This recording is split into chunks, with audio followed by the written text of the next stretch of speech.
नारी शक्ति हो उनसे कैसे निपटना है, यह हमें अहिल्याबाई के जीवन से सीखना चाहिए। अपने जीवन काल में अहिल्याबाई होलकर ने बहुत परेशानियों का सामना किया, लेकिन उन्होंने कभी हार नहीं मानी। यही वजह है कि भारत सरकार ने भी उनको सम्मानित किया। उनके नाम डाक टिकट भी जारी हुआ और आज अहिल्याबाई के नाम से अवार्ड भी दिया जाता है। अहिल्याबाई होलकर का जन्म महाराष्ट्र के एक छोटे से गांव चौड़ी में 31 मई 1725 ईस्वी में हुआ था। इनके पिता का नाम मनकोजी शिंदे एवं माता का नाम सुशीला शिंदे था। मनकोजी बहुत ही विद्वान पुरुष थे। यही कारण है कि उन्होंने अहिल्याबाई को हमेशा आगे बढ़ने के लिए प्रेरणा दी। उन्होंने अहिल्याबाई को बचपन में ही शिक्षा देना शुरू कर दिया। आपको जानकर हैरानी होगी कि उस समय महिलाओं को शिक्षा नहीं दी जाती थी, लेकिन मनकोजी ने अपनी बेटी को शिक्षा भी दी और अच्छे संस्कार भी। घर में पली बड़ी अहिल्याबाई बचपन में ही दया भाव वाली थी।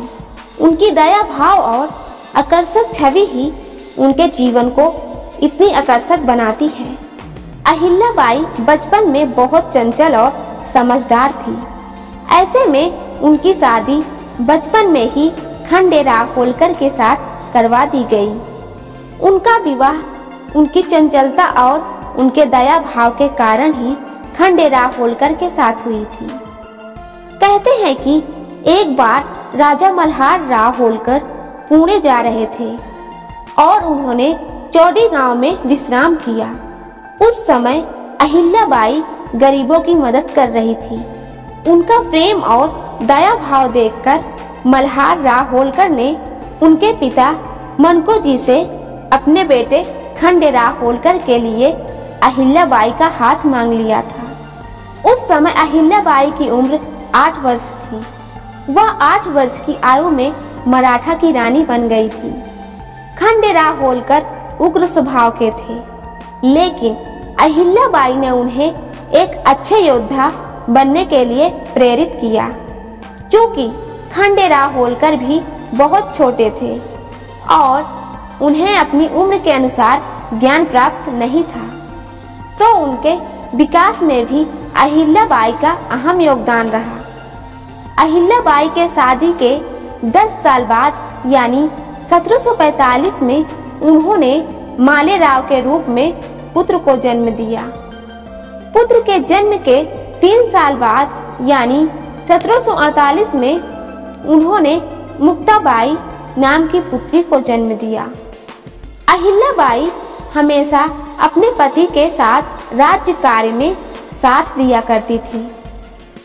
अहिल्याबाई होलकर का जीवन काफी सुखमय व्यतीत हो रहा था, लेकिन 1754 में उनके पति खंडेराव होलकर का देहांत होने के कारण वो टूट गई थी।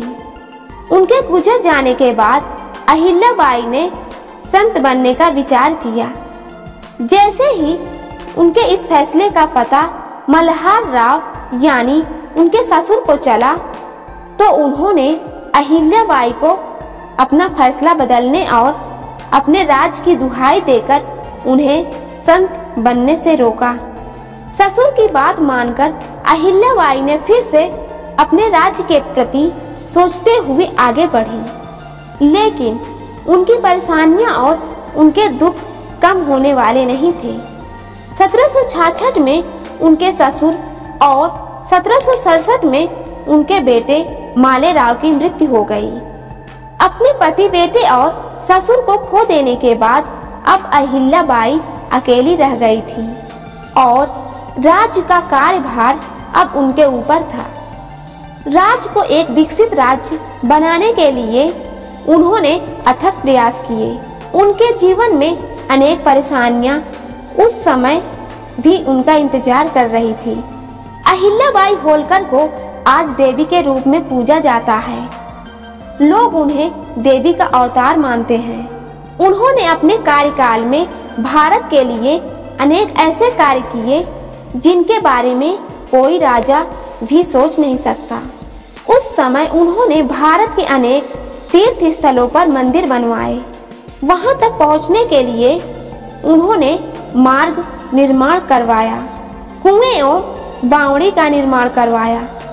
इसी वजह से कुछ आलोचकों ने अहिल्याबाई को अंधविश्वासी भी कहा है। अहिल्याबाई जब शासन में आई उस समय राजाओं द्वारा प्रजा पर अनेक अत्याचार हुआ करते थे। गरीबों को अन्न के लिए तरसाया जाता था और भूखे प्यासे रखकर उनसे काम करवाया जाता था। उस समय अहिल्याबाई ने गरीबों को अन्न देने की योजना बनाई और वह सफल हुई, लेकिन कुछ क्रूर राजाओं ने इसका विरोध किया। अहिल्याबाई को लोग माता की छवि मानते थे और उनके जीवन काल में ही उन्हें देवी के रूप में पूजने लगे थे।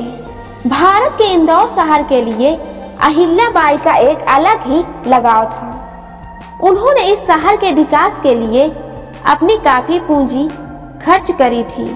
अपने जीवन काल में ही अहिल्याबाई होलकर ने इंदौर शहर को एक बहुत ही सुगम शहर या क्षेत्र बना दिया था। यही वजह है कि भाद्रपद कृष्ण पक्ष की चतुर्दशी को यहाँ पर अहिल्या उत्सव मनाया जाता है। अहिल्याबाई होलकर ने अपने जीवन में हिंदू धर्म, उस समय सनातन धर्म के लिए अनेक बड़े कार्य किए। यही वजह है कि कुछ आलोचकों ने उनके लिए लिखा है कि वह मंदिरों के लिए अंधाधुंध पैसा दान या खर्च करती रही। उन्होंने अपनी सेना को मजबूत नहीं किया। कुछ लोग उन्हें अंधविश्वास को बढ़ावा देने वाली भी कहते हैं, लेकिन सत्य यही है कि उन्होंने अपने धर्म को अपने मान सम्मान और राज्य से बड़ा समझा और अपने धर्म के विकास के लिए उन्होंने अपना अहम योगदान दिया। अहिल्याबाई होलकर जब 70 वर्ष की हुई तो उनकी अचानक तबीयत बिगड़ गई और इंदौर में उनकी 13 अगस्त 1795 ईस्वी को उनकी मृत्यु हो गई। आज भी उन्हें अपने अच्छे कार्यों के कारण माता के रूप में पूजा जाता है। उन्हें देवी का अवतार कहा जाता है। उनकी मृत्यु के बाद उनके विश्वसनीय तुकोजी राव होलकर ने शासन संभाला था। यदि यह जानकारी आप सभी को अच्छी लगी हो तो नीचे कमेंट्स में जरूर बताना और हमारे YouTube चैनल को लाइक और सब्सक्राइब करना मत भूलना ताकि अगली नोटिफिकेशन आप तक पहुंच जाए। Thank you.